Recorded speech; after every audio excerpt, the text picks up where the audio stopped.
દર્શન મિત્રો, JP Gujarat news ચેનલમાં તમારું સ્વાગત છે। વડોદરા શહેરમાં આવતીકાલે જૂની ગઢીના ગણેશ વિસર્જન થનાર છે, જ્યારે વડોદરા શહેર સિટી પોલીસ સ્ટેશનની હદ વિસ્તારમાં આજરોજ વડોદરા શહેર પોલીસ કમિશનર અને ઉચ્ચ અધિકારીઓ ડીસીબી ક્રાઇમ બ્રાન્ચ તેમજ સિટી પોલીસ સીઆઈ દ્વારા પેટ્રોલિંગ હાથ ધરવામાં આવ્યો છે। જ્યારે વડોદરા શહેર પોલીસ કમિશનર દ્વારા જણાવવામાં આવ્યું કે આવતીકાલે ચુસ્ત પોલીસ બંદોબસ્ત ગોઠવવામાં આવશે અને સંવેદનશીલ વિસ્તારોમાં ડ્રોન કેમેરાથી પણ નજર રાખવામાં આવશે। રિપોર્ટ હનીફ મંસૂરી।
आरएफ के દર વર્ષે વધારાના રેપિડ એક્શન ફોર્સ આવતી હતી।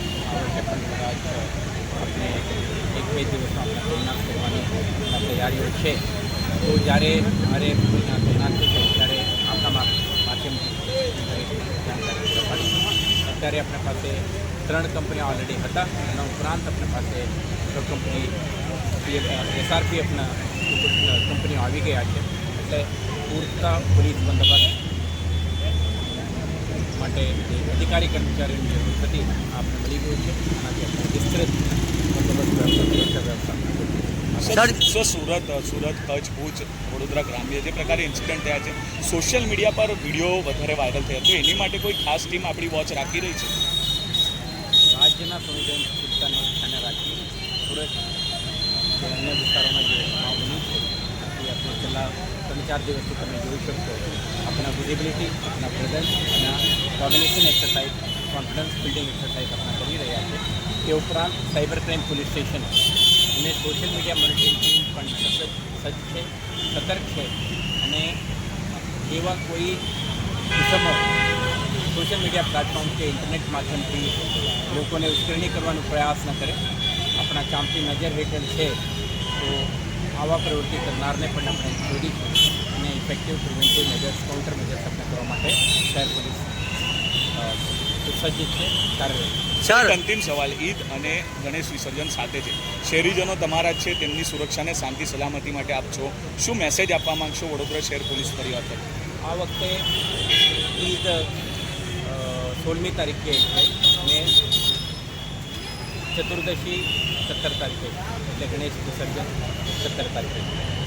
તો પારંપરિક રીતે વડોદરા શહેરમાં 43 જુલુસો નીકળતા હતા, એમાંથી 11 જુલુસો બપોરે અને બાકીના જુલુસો સવારથી નીકળતા હતા। આ વખતે આપણા મુસ્લિમ બિરાદરો, ધાર્મિક નેતાઓ, સામાજિક નેતાઓ, આયોજકો સાથે આપણે વાતચીત કરીને તમામ જુલુસો સવારના સમયમાં જ નીકળે અને બપોર પહેલાં 2 વાગ્યા પહેલાં સંપન્ન થાય, તે માટે આપણે આયોજકો સાથે આપણે અન્ડરસ્ટેન્ડિંગ બન્યું છે।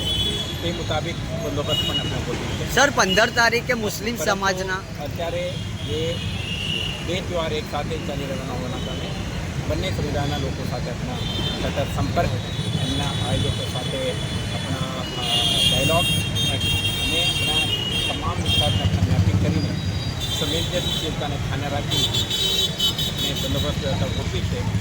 તો વડોદરા શહેરવાસીઓ શાંતિપ્રિય છે, સંસ્કારી નગર તરીકે આપણે જે છાપ છે, ઓળખ છે, એક કલ્ચરલ હેરિટેજ સિટી તરીકેના આપણા ઓળખ છે।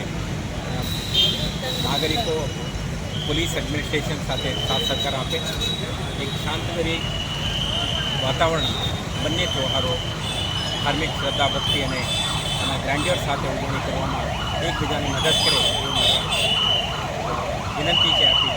તો આ હતા વડોદરા